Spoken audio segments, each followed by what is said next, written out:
it off with Wonder Woman. Obviously, it's well known that the relationship with the kind of the DC movies in general, since those started back in 2013 with Man of Steel, has been a rocky road, to say the least. Obviously, going back to the original, the OG Zack Snyder days, man, it feels so long ago. Like, Man of Steel came out 7 years ago this year. That's insane. Like, I still remember seeing that movie in theaters. But it's a rocky road, to say the least, as far as getting to kind of the path that we're on now. Snyder immediately followed it up with Batman vs. Superman, which was followed later that year by David Ayer's Suicide Squad, which kind of tanked the overall progression of the DCEU at that point. And then it was followed up by the precursor to this film, Wonder Woman, which, again, smash hit. Everybody loved it. Followed a couple months later by Justice League. Everyone was pissed off because they claimed to, so pissed off to the point where we ended up getting a whole fan campaign for yet another Snyder Cut, which we've already talked about multiple times. And then that led to kind of this weird, this year-long break that kind of led to like this weird transition point that DC has been in these last couple of years, where they've released some canon movies, I guess, for lack of a better word, some non-canon movies overall. They've kind of just been like playing around with genre. Again, you followed it up directly with DC, Worlds of DC movies, Aquaman and Shazam. I feel like a lot of people's thoughts on that were mixed. I personally liked those movies, didn't really love them overall. It's followed up by The Joker, which was a movie that was not canon, but again, was a mid-budget level adult movie that made $1 billion and was nominated and won several Academy Awards. So there's that. And then they followed up, obviously, this year, starting off with Birds of Prey, obviously pre-COVID, everything that was going on. Man, Chris, remember when the title of Birds of Prey was one of the biggest things to talk about? Remember that?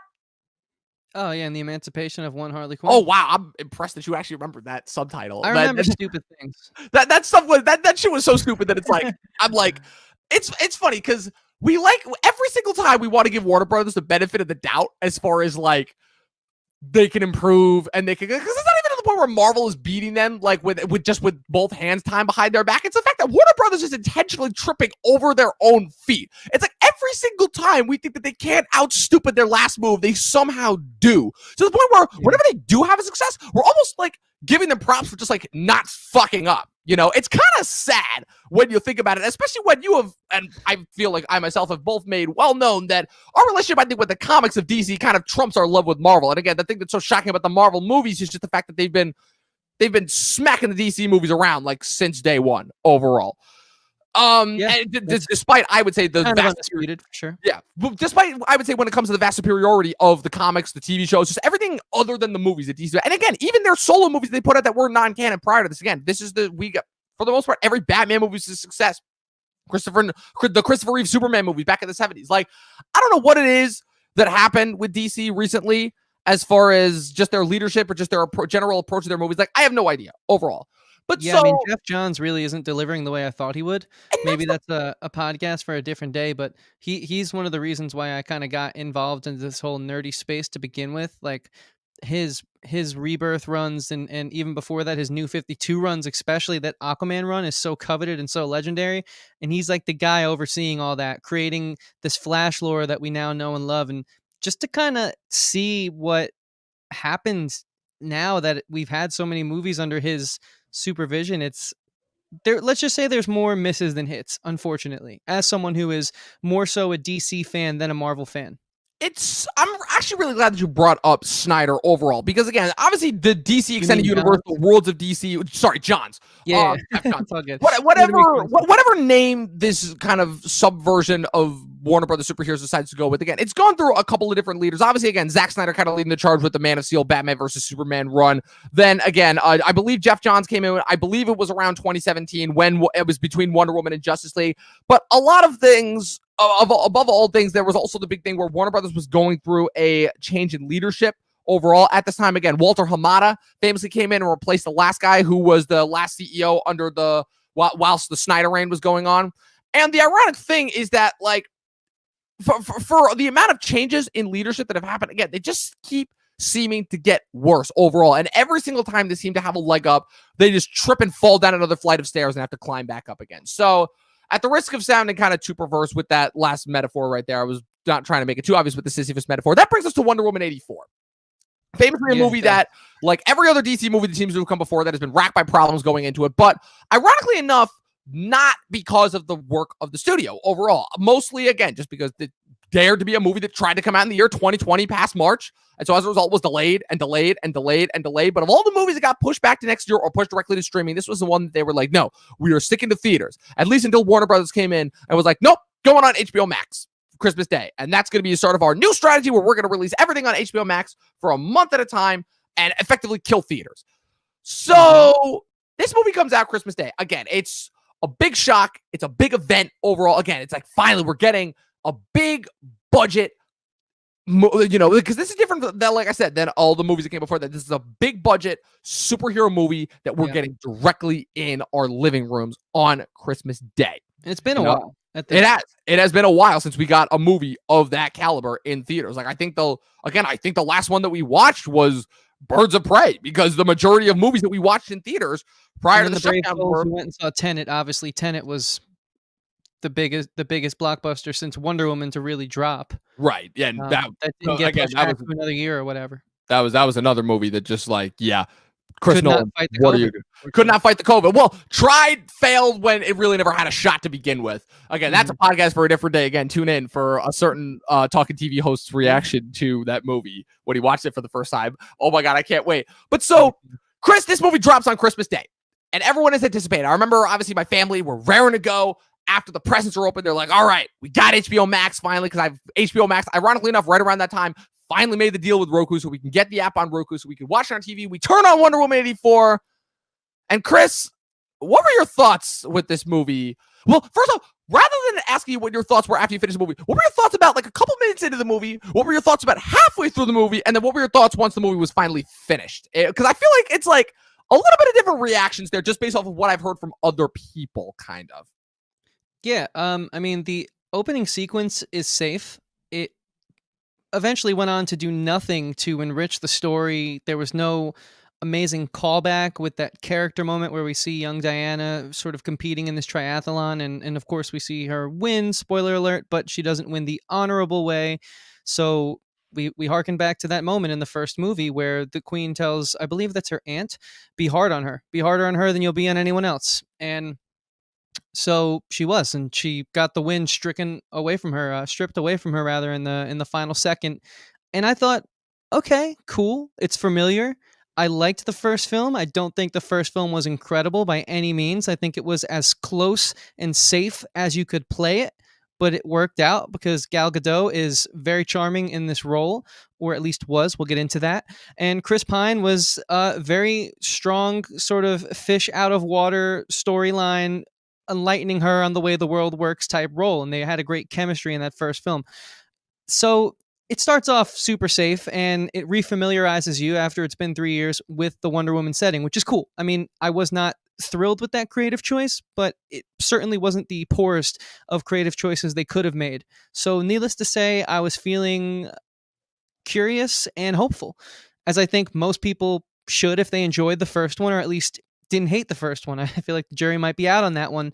I don't really know, but I at least didn't hate it. And so then we kind of make our way into this reestablishment of the character, and it's fine. It's confusing. They really do a poor job of painting you in on exactly where she's been in the past 60 years, which, like 30 years. However 50. long. I think it's 65 years because it's the first one ends in 1920 and this one picks up in 1984. Well, it's in the title, 84. So 1919, 84. You do the math there.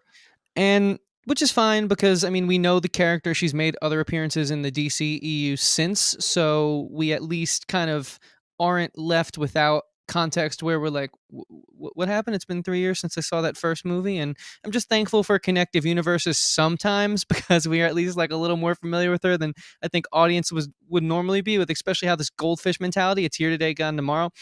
But it was a weak kind of start. I mean, she obviously was in the typical first act, just kind of getting you reacquainted, corny jokes, lightheartedness. That's all fine. You kind of expect that from these formulaic films.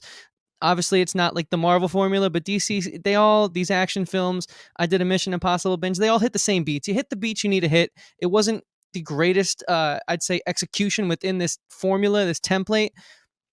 Nonetheless, it still hits it. Anyways, we established the villain. It's obviously Pedro Pascal.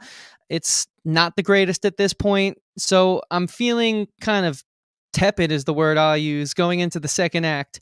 The second act hits, and it's just like, if we got barely any exposition in the first act, don't expect any at this point. The second act. Yeah, don't expect any at this point. I feel like I'm going to start to sound like Pat here, but this is where I wanted to get up and start cleaning my room and throw the movie on in the background, but I knew that that was a little too premature, and to give my all to this podcast right now, I simply could not do that. Needless to say, the second act was tough to not pick up my phone and go on Instagram. It was tough to not text my friends back. It was tough to not see what YouTube notifications were going off. It was hard to get through, but I honestly can say that I focused on it until the third act came, where it all, in my opinion, falls apart. And we're obviously going to get in and dissect this thing further, guys. I'm just kind of trying to hit Dom's points he gave me. This film just really falls in on itself. I've never seen something implode. I've always wondered what it looks like. And now I've seen that. And it's so sad because, again, there is charm here. There is potential here. But they just failed to execute. And I'm not the guy who came up with this. I actually wanted to see what the big dogs were saying, because I have a point to bring up with the major pre-embargo reviewers later on. Something I've kind of realized, but then I kind of forgot because we haven't gotten a blockbuster in a while. That kind of recame into my memory that I wanted to say, Dom. I wanted to say this later on, this time last year. Then COVID hit. But Jeremy Johns pointed out that the CG was already bad. Anyone with eyeballs can point that out. But Hollywood does their famous thing where they make it dark so you think it's not as bad. And it's just, at that point, I hate to say it, my pillowcase had a bit of dust on it. I recently rearranged my closet. I got up there and I dusted it. I was like this. I was like trying to watch my TV while dusting. And I just, dude, this movie, you walk me through your three phases, because I don't want to steal it. Walk me through your three phases, because it was a frustrating ride. All right, well, first off, you already get more credit than me because you managed to say two through the second act. Like, I mean, for me, the fact that I didn't walk out the minute that Kristen Wiig walked out of the screen here, I'm like, props to you for that. Because, okay, so here's what I'm going to say about this, first and foremost, before I actually get into my thoughts, is that it became abundantly clear in this movie that this movie was kind of following along the same track of Aquaman and Shazam, where it's doing this weird thing that a lot of the DC movies are doing now, which is where they both are in the Snyderverse, but they're not.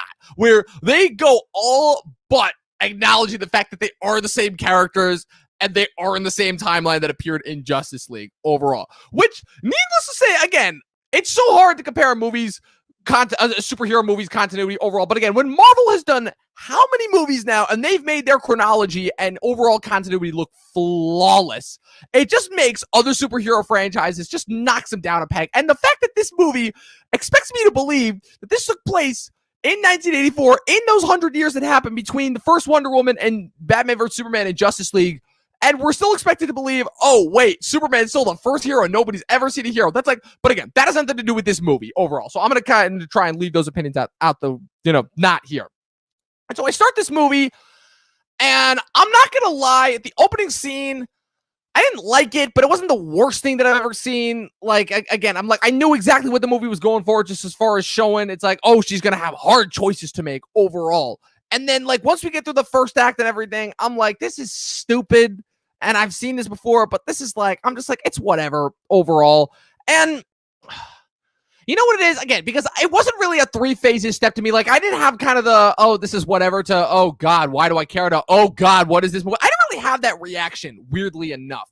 I was kind of the opinion where it's like, okay, we just get this, and I kind of have to watch it for the sake of just being on the internet in general. But again, I know it's so hard to kind of take this, kind of overall on its own versus the overall DC continuity. But the thing about the first one that felt so refreshing is, again, it had the benefit of coming off of a batch of movies that had been really bad. Like, real, like for the lows that this movie hit, Batman versus Superman and Suicide Squad were like just rough points. Not just in that film canon, that brand at the time, brand new film canon, but just like, to be a superhero fan who had sat through garbage movie after garbage movie after garbage movie, and you finally get, again, Marvel had finally gotten a good kickoff as far as showing, okay, no, superhero movies can actually be good, and then DC comes in and almost tanks it, as far as I'm concerned, just their own chronology, with arguably a batch of better heroes, and Wonder Woman comes in, and Wonder Woman is so refreshing.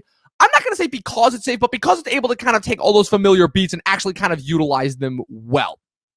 With this movie, on the other hand, it kind of slid into those safe routes and kind of made its mark there, for lack of a better word. It was like, oh, the 80s are popular.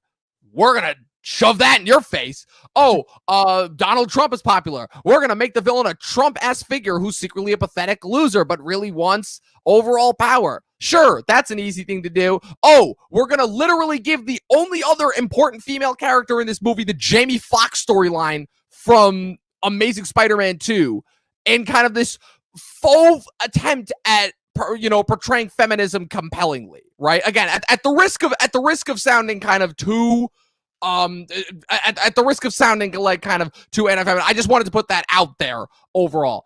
And yeah, I don't think he did. It was forced. It was forced, and then for the movie to end and to try and pretend like it's important when really it's got the same half-cocked, half-baked message of be kind to everyone, don't lie, tell the truth. It's like, God, I'm not 9 years old anymore. Like, I'm sorry. Like, and again, I don't want to throw too much flack at it because, again, this is a superhero movie, and superheroes ultimately are not designed for people our age. It just doesn't help that a majority of the people who, for whatever reason, just ended up gravitating towards these movies once they finally started to become good, happened to be in our age range. And so as a result, the studios have constantly tried to play this card of trying to make superhero movies appeal to all age ranges and all demographics. And again, the Marvel movies seem to have been the only ones that have been able to do that. And this movie, I'm not going to say was trying to do it, but at the same time, like, it's very clear to me that, like, that this movie is being aimed at a very specific demographic.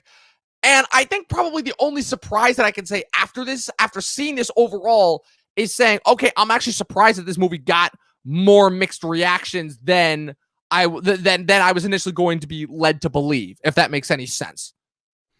It does. Yeah. I just think, and if this is kind of where I wanted to speak about the pre-embargo reviewers versus the people like us who kind of, we play the game, but we don't really get the exclusives yet. Hopefully one day we get there, but like, we're not getting the streamers or the screeners. Sorry. Streamers is a music term. We're not getting the screeners. This means the same thing in the music world as a screener from the studios. And so what I noticed was, because I normally don't look up reviews before we give our opinions because I want it to be straight from the horse's mouth, aka my pure and honest, untampered thoughts. But with a movie like this, my thoughts are so clear, cut and dry, almost halfway through it, that I just was like, you know what? First blockbuster in a while. Either way, it's exciting to get news this big in the movie sphere. Again, so I had to look up some reviews. And the one thing I noticed, and I can't really take credit for pointing this out, but this other reviewer I listened to pointed this out, but I agree with him. All of the people who kind of are not in Disney's pocket but got the screener beforehand were so easy on this film. They were so forgiving, and they even, like, I'm talking about like the big reviewers who kind of got like the advanced screeners, because this goes into what you were just talking about. Like, I feel like a lot of people are either just so in need of a big motion blockbuster picture that they're forgiving this film, or they're just shilling out for it for whatever reason, because it's a terrible film. I appreciate what it tries to do and what it tries to say, but it fails in doing that by just being so pompous and so over the top. I noticed that so many of these big reviewers, it's almost like they're in Disney's pocket, and I'm obviously can't confirm or deny this, but they were all just over the moon about this film, giving it 4 out of 5 stars, 3.5 stars, 4 stars. And it's just ridiculous. I mean, I cannot fathom how someone can say that this screenplay, which is so many holes are poked in this thing, and it's just doing something we've seen so many times before, just not in an interesting way, not adding a new take on it, could be this phenomenal, groundbreaking superhero film. It's just, I don't get it. It's really frustrating for me with this movie. Like, all the little dogs, like at our level and stuff, our peers, they were honest and cut and dry, but it seems like all these big guys were just shilling out for this film so hard, and I don't understand it because there's so many flaws in this movie.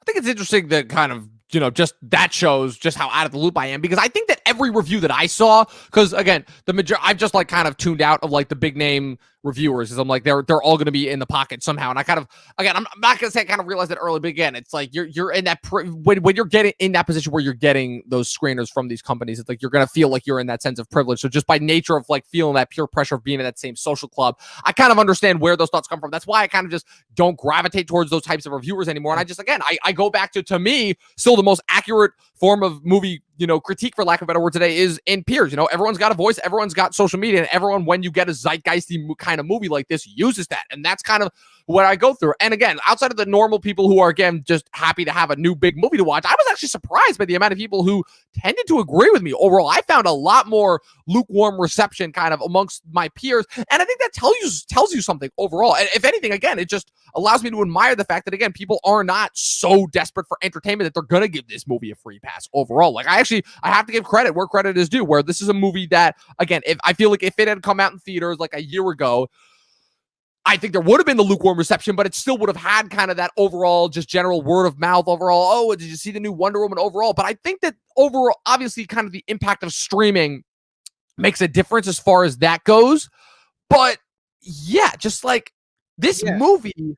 And here's something else I realized, by the way, and we're just to like kind of just put the final nail in the coffin on that point I was kind of raising about, I think, people being way too kind to this film. The review scores before this drop, the Metacritics, the Rotten Tomatoes, when you Google, I just was Googling information about the film, getting excited, honestly, because like I said, I didn't hate the first film. I actually thought parts of it were very charming. I was looking forward to this movie.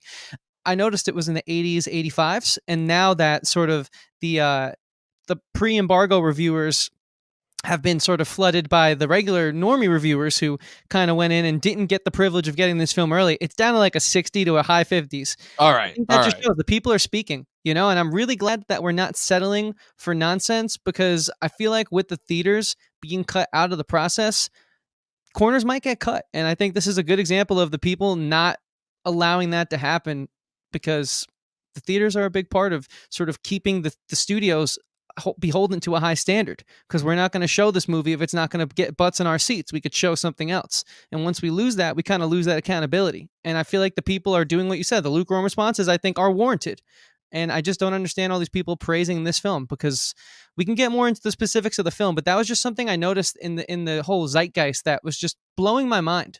It's kind of interesting, because again, like this movie is effectively the beginning of that transition that we were talking about in our Future of Cinema episode, where we're going to see kind of the transition away from blockbusters, because the studios are not going to want to keep putting all of their money into these movies that are not guaranteed to make a billion, that are not going to make $1 billion, because they're not going to open in theaters and they're going to go directly to streaming. So I don't necessarily know how much of the actual filmmaking and effects process of this movie was affected by that, because I think this movie was pretty much finished by the time it was ready to go for streaming, obviously. So I don't know how much that was affected overall, but I think just as far as kind of how that affects the movie from a critical lens, it's definitely interesting to view, because I think we're already kind of seeing the beginning of the transition of where, again, when people see a movie that they do not like, they will make their voices heard overall. And kind of the transition is going kind of, to me, back to where it should be, which is where the people, where, again, it's funny, I consider myself a critic, but as far as I go, the certain critics that kind of dictate the narrative have kind of had their power too long. And it's really annoying to me, because it has always seemed like, again, the only movies that can get the proper treatment and kind of spotlight shown on them are the big name movies. And this movie is still obviously being talked about, because, again, it's the first blockbuster we've gotten in like 9 months, but like, who knows what that's going to be going forward, when like a Godzilla versus Kong or like a Matrix 4 is on the same level as like a freaking King of Staten Island or some other like, mid-budget level movie that goes directly to streaming overall. Now, it's a good point. As far as kind of this movie goes specifically, and what it is that I have so many problems with, again, we talked about the simplicity of it overall. We talked about kind of, again, like just bad effects. I think it's safe to say, like, I mean, a lot of people said that like it really got bad in the last half, and they did that thing that movies always do, which is where they get dark in order to prevent the, in order to kind of not show off how bad the CG actually is. Which, again, is something that I feel like we regard a lot towards kind of later 2000s superhero movies. So it was disappointing that we have to constantly see studios go back to that. But for me, like the biggest thing that shows its hand here is the repetitive nature, how the idea is, Diana is pining over Steve Trevor. So what are we going to do? We're going to bring back Steve Trevor overall. Again, like the ideas that the movie is going for are not bad ones, but ones that we've definitely seen before. It's like, bro, why are we effectively getting the Aladdin treatment, but like if the genie was the bad guy, That's effectively what this is, because the premise of this movie revolves around this item called the Dreamstone, which is another remnant or something of some ancient Greek mythology overall, that basically, again, it's exactly what it says. It grants people's wishes, but obviously at a cost. It factors into that kind of big allegorical thing of where, oh, if you make a wish, you have to trade something in return. And that brings in Diana into conflict with her two villains that we have, that being, of course, Barbara Minerva, aka who will become the Cheetah by the end of the film, portrayed by Kristen Wiig, and Pedro Pascal's Maxwell Lord, famously a very, very, popular and effective and rather dangerous villain, famously in the comics, a telepath who took control of the entire Justice League at one point.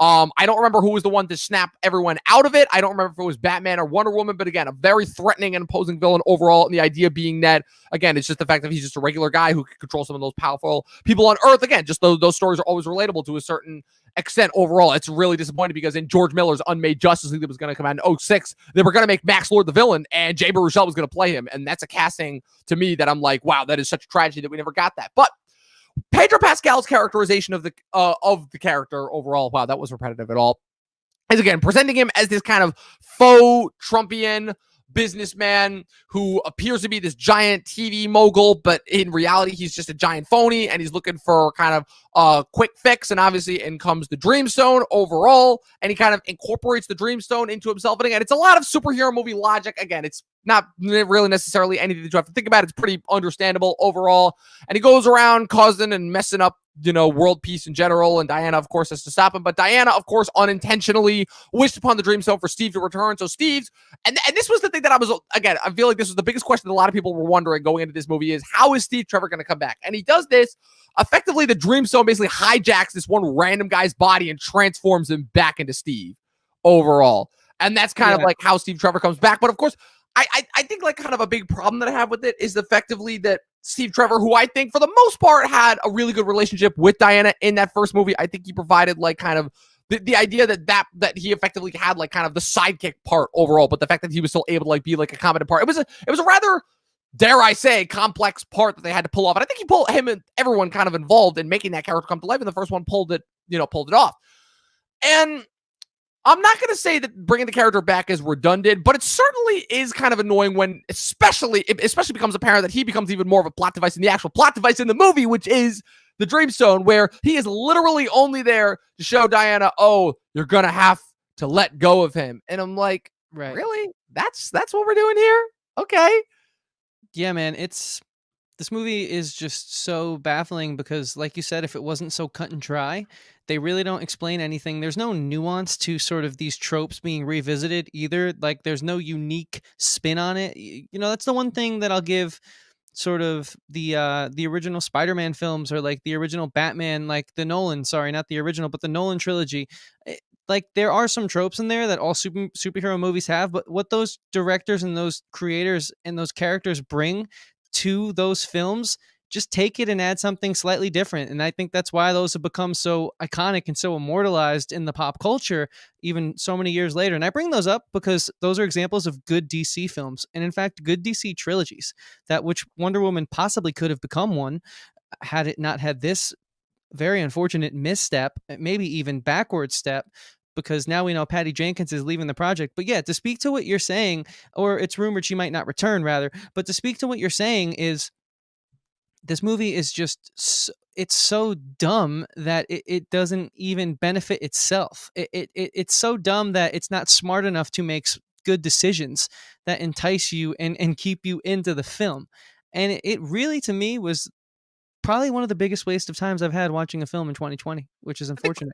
I think one of the biggest disappointments. Well, it's funny that you mentioned that first thing about Patty Jenkins, because Patty Jenkins actually, supposedly in the latest news release that I saw, did actually state that she would be coming back for a third one if they made it. Which again, I don't know why, because there's no way in hell that they'll make it for the same budget, or obviously just once everything kind of gets broken down as far as the dissemination of blockbusters to mid-level budget adult movies, who knows? But I think the biggest thing to me that this movie showed about Patty Jenkins specifically is just kind of her amateurism overall as a director. And again, amateurism is the wrong word to use, because she is an accomplished director. She made Monster, which is one of the best movies that I saw from 2003. And again, very, very rightful. Again, directed Charlize to her Oscar nomination and effectively delivered to Charlize the much needed transition in her career. Then followed it up 2 years later with North Country. And again, the whole thing with that first movie is that she was never originally supposed to direct it. It was supposed to be Michelle MacLaren, who had famously directed a lot of episodes of Game of Thrones and Breaking Bad. there was that was during that weird period where they were trying to make a lot of TV directors into movie directors, and it kind of never really worked. They had a lot of missteps and misfires, most notably to me, Alan Taylor and his handling of Thor: The Dark World, famously the worst Marvel movie, which ironically enough, Patty Jenkins was going to direct, but turned it down because she, quote, claimed that the script was bad.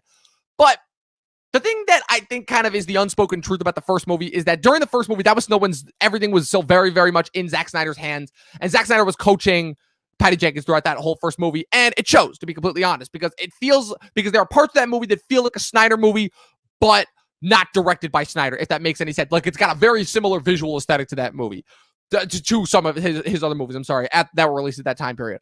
This movie, on the other hand, not at all the case. Like, very, very clear that, like, the visual style was different overall. And it was, like, weird because there are points where I'm watching the special effects shots and I'm like, was this directed by Sam Raimi? Like, with just kind of how slow they move, like how obvious the wiring is. Like, kind of like, I get that the movie is supposed to kind of like have this kind of corny old school nature. Again, that's an aesthetic choice that I just don't agree with, because we kind of had a little bit of a discussion the other night about kind of just the overall nature of corny things. And I think that corny things can work when done right. This was not one of them, I think. But again, kind of the overall nature, I know people who like corny stuff, so that's just an aesthetic choice that I just personally don't agree with overall.